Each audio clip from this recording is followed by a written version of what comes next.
Welcome back, or welcome if you're just joining us. This is the France 24 debate. We're looking at Hamid Karzai's CIA cash amassed over a period of a decade, according to the New York Times.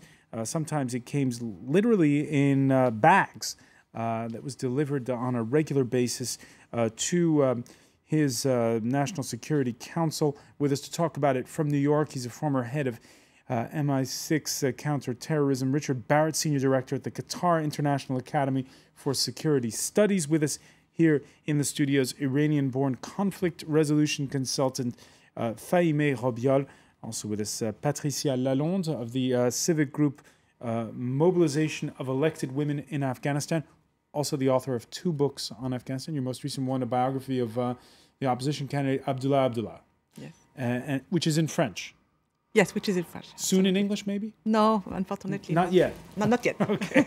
And also with us, Abdul Hasib Siddiqui, who worked for the French embassy in Kabul, has been an advisor to panels here in France, most notably at the National Assembly. Currently a graduate student at the French Political Science Institute, Sciences Po. When you read the New York Times article, you see that this giving of cash starts to heat up in 2002. After the Iranians start to also send funds the way of the Afghan president. And, I mean, Fahimeh Robiol, what is Iran's stake and interest here? Explain that to us. In this region, this type of cadeau is very common. It's very common. And sometimes the person who doesn't accept it will often the person pay the consequences. Yeah. So. But what's in it for the Iranians? Why are the Iranians? I guess what surprises people is are the Iranians on the side of the Americans here? Not at all. But you can be in the side of Afghanistan without to be in the side of the United States. And this is a way to buy the attention of Afghanistan toward the Iranian rather than American. Richard Barrett, it's an equation that not many people know about. Can I talk about Iran's interests a little bit? I mean, Iran, of course, is a regional power and a neighbor of Afghanistan. And it's had tremendous problems from Afghanistan, particularly with the amount of drugs coming over the border. An awful lot of the drugs exported from Afghanistan go through Iran, and although it's a transit route, quite a lot of them stick there. And there are big health problems, big drug problems now in Iran, which the Iranian government would really like to deal with. And they're losing a lot of people on the border, border guards who are trying to prevent these very well-armed drug convoys from coming across. So there's that practical health drug problem straight away. Then, of course, there's the issue of the Hazara, who are Shiites, like in Iran, occupy a large area of central and western Afghanistan. And, of course, the Iranians remember the problems that the Hazara faced under Taliban rule, and indeed that they faced immediately after Taliban rule as well. And they're always been regarded as something of a sort of minority and a minority to be persecuted. So I think that the Iranians have an interest there. And then, of course, there's a general Iranian interest in having stability in Afghanistan, because instability in Afghanistan has led to these other problems. So not only can one understand why Iran is involved in Afghanistan, but also why Iran indeed should be involved in Afghanistan, just indeed as, of course, as Pakistan has to be involved in Afghanistan, and the other neighbors to the north, Turkmenistan, Uzbekistan, Tajikistan, and, of course, China as well to the east. So the fact that Iran was funding Karzai's office, I think, again, is not particularly surprising and not necessarily particularly unwelcome, because we do need these regional powers to be involved in determining somehow the future of the country. Was it at times in your previous life, was it at times awkward to know that there was the West on the side of Iran on this one? Well, of course, one of Iran's objectives is to prevent there being a permanent presence of American or other Western troops in Afghanistan. And the Status of Forces agreement that the Americans have sort of initialed with the Afghan government would perhaps allow for that. But I'm not sure that that's their main problem. I think their main problem is instability. And when one looks at it in the sort of geopolitical setting, one can see that there is a commonality of interest between countries like Iran and countries like the United States or other Western countries on Afghanistan, even though, of course, there isn't on the nuclear issue and on many other issues, including, of course, Syria now. All right. You mentioned there the drug trade. A UN report this Monday found that for the third year in a row, opium production in Afghanistan is going to increase. Afghanistan, which produces 90% of the world's opium. Let me ask you, Patricia Lalonde, what does this increase say about the situation right now in Afghanistan? It's a very bad situation due, in my sense, to this story of caches, of ghost money going to. They're directly linked. Not completely directly, but I think as well, because there is part of Afghanistan where there is no drugs, no opium trade, like in the north of Afghanistan, in the province of Mazar-e-Sharif, in the Balkh province, there is not at all drugs now. So it is a case that if you want to have no drugs, it's possible. So it is really to say that it is Karzai's government and deal with people on the south of Afghanistan who is the problem, really. Because if we want to cut it... Fahimi Robiol, you agree that...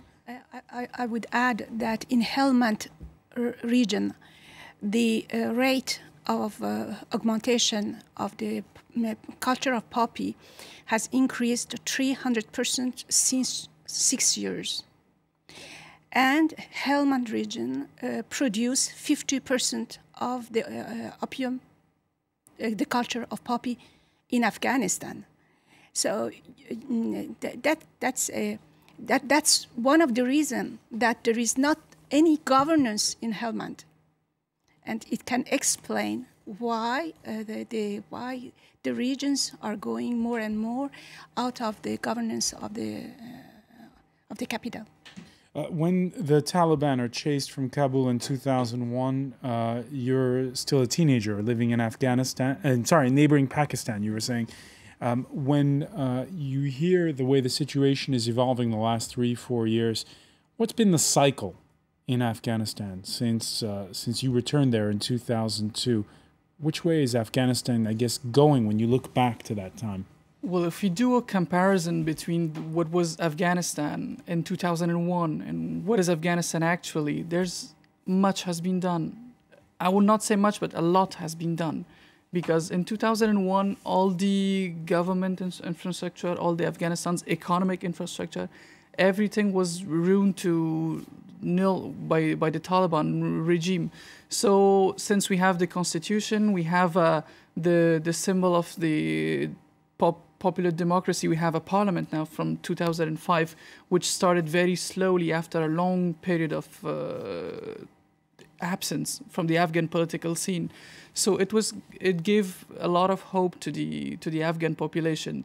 All the investment that was done in the private sector in Afghanistan, the interest that the foreign investors had to Afghanistan, and now we have in telecommunication domains and in every domain we have a lot of progress that was done. But you see now, like we were just saying, the increase in the poppy trade, the increase every year of the insurgency the last couple of years.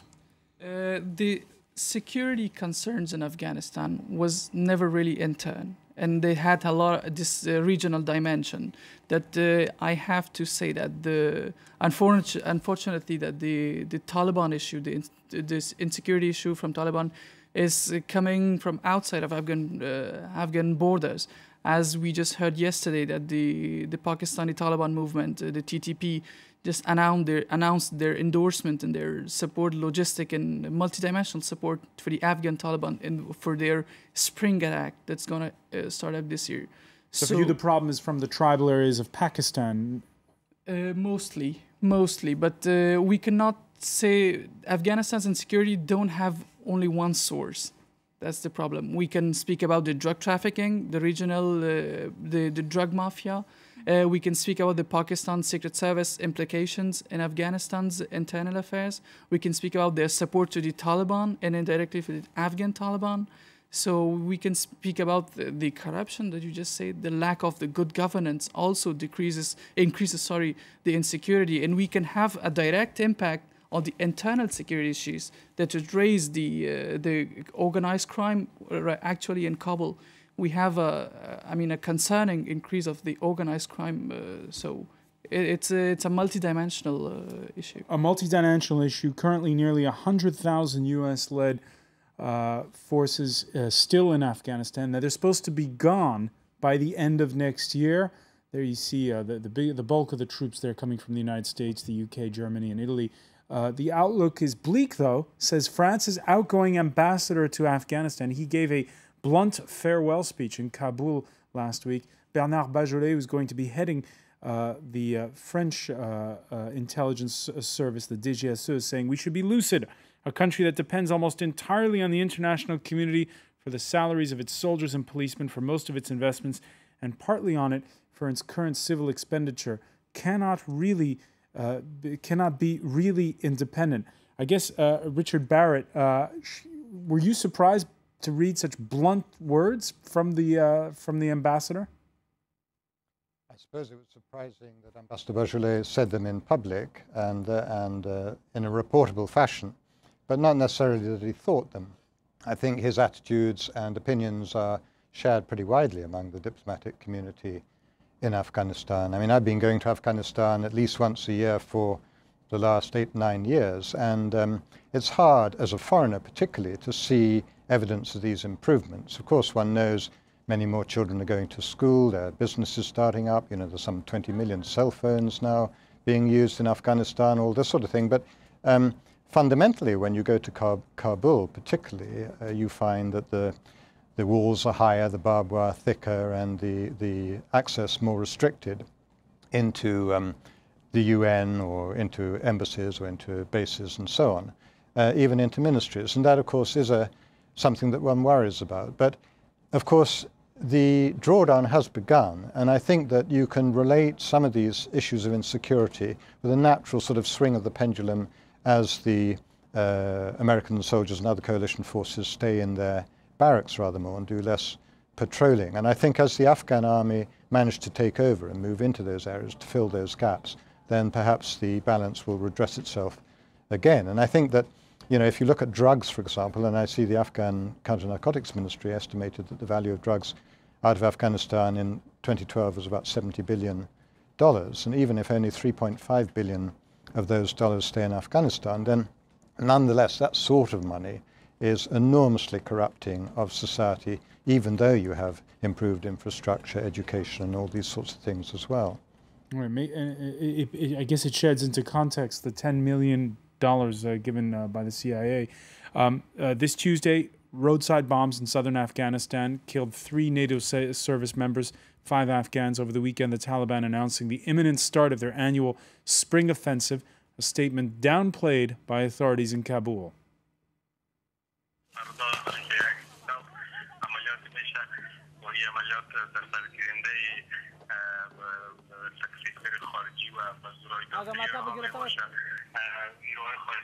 They should realize that they cannot continue to fight Afghan security forces. They have to realize that they will be killed if they fight so. So that's why their call and their campaign and offensive against the country is all in contrary to or against our call for peace. It means that they are not still accepting our calls for peace.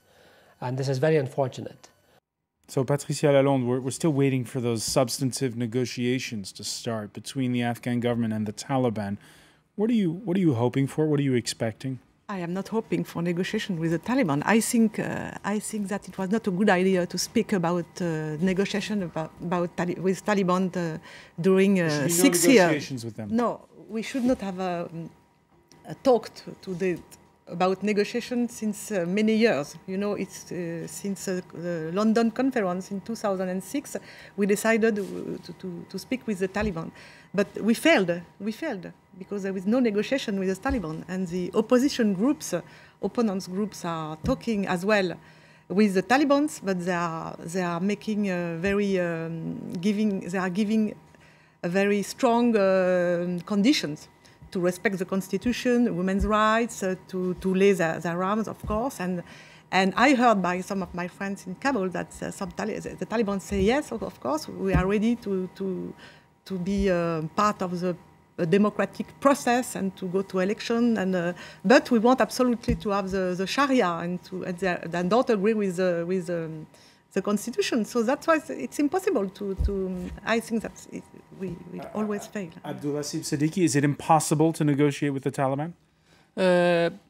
Actually, no, it's not impossible. But we choose, I think, a wrong way. A little bit, I would not say wrong, but a more difficult way. Because now, what I'm saying, the message that the international community should understand that it's, we can negotiate with Taliban, but we should not give them the feeling that they're in a superiority position, because Afghan populations are esteemed at around 30 million, and they're just around the estimates. They're about 35 to 40,000 people. These Taliban. So we can a nation cannot kneel in front of this Taliban. We have now a constitution, we have a government, a democracy in Afghanistan. We paid a very high price for this since the last 10 years. Not only the Afghan people, but the international community. We've lost a lot of foreign soldiers. We expended billions of dollars in Afghanistan. So we cannot just say that, okay, Taliban, you can come back and we can negotiate about the constitution of Afghanistan. Richard Barrett, how will it play out? Well, I think that we have to talk to the Taliban in some way. I mean, there's no way that they're all going to get killed. Of course, the Taliban is not necessarily a homogenous group. There'll be many people within the Taliban who are ready to lay down their arms and take part in the future of Afghan government. And there'll be others who want to carry on fighting for whatever reason. But the main thing is to start a process. And I think that it's better to start a process while the Taliban are moderately united, if not completely united, under one leader, so that you have somebody to negotiate and talk to. I mean, it'd be really great if the Taliban allowed elections to proceed in the areas under their control. I mean, that would be a very good thing for Afghanistan and a good thing for Parliament too, because I think it would allow into Parliament, into that democratic process, some of the people who could speak for the Taliban rather than shoot for the Taliban. All right, so but the sorry. I was going to say better to have them in than out. We're out of time, but I want to thank you, Richard Barrett, for joining us from New York. I want to thank our guests here in the studio, Fahimeh Robiol, Abdulhasib Siddiqui, and Patricia Lalonde. Thank you for being with us here in the France 24 debate.